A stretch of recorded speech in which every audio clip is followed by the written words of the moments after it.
இப்பெல்லாம் Instagram open பண்ணாலே எல்லாரும் பாக்குறது இந்த தேங்காய் பால் தான். அப்படி இந்த தேங்காய் பால்ல என்னதான் இருக்கு? ரெகுலரா குடிச்சா என்ன ஆகும்? 30 days 30 fruit challenge டே 30. முதல்ல கட் ஹெல்த் தான் சேஞ்ச் ஆகாம இருக்கும். இதுல இருக்கும் healthy fats and anti microbial properties குடல்ல இருக்கும் பேட் பாக்டீரியாவை பேலன்ஸ் ஆகி ஹெல்ப் பண்ணும். அது எப்படின்னா இதுல இருக்க லாரிக் ஆசிட் பாடிக்குள்ள போனதும் மோனோலாரினா மாறும். இந்த காம்பவுண்ட் சில ஹார்ம்ஃபுல் பாக்டீரியா அண்ட் வைரஸ்களை கண்ட்ரோல் பண்ணும் அபிலிட்டி உடையது. அதனால கட்ல இருக்கும் பேட் பாக்டீரியாவோட ஓவர் growth குறையும். அதே நேரம் குட் பாக்டீரியாவுக்கு சப்போர்ட் கிடைக்கும். இதுதான் ரியல் பெனிஃபிட். இதோட ரிசல்ட் என்ன அப்படின்னா செரிமானம் நல்லா ஆகும், வயிறு உப்பசம் குறையும், அதே மாதிரி பாத்தீங்கன்னா கட்டு கிளீன் அண்ட் பேலன்ஸ் ஆகும்.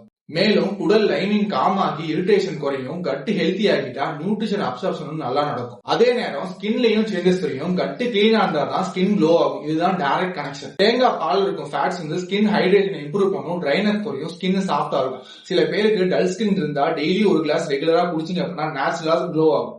இந்த மாதிரி ரியல் ஹெல்த் கன்ஃபியூஷன் அண்ட் டிப்ஸ்க்கு நம்ம பேஜ் ஃபாலோ பண்ணிக்கோங்க.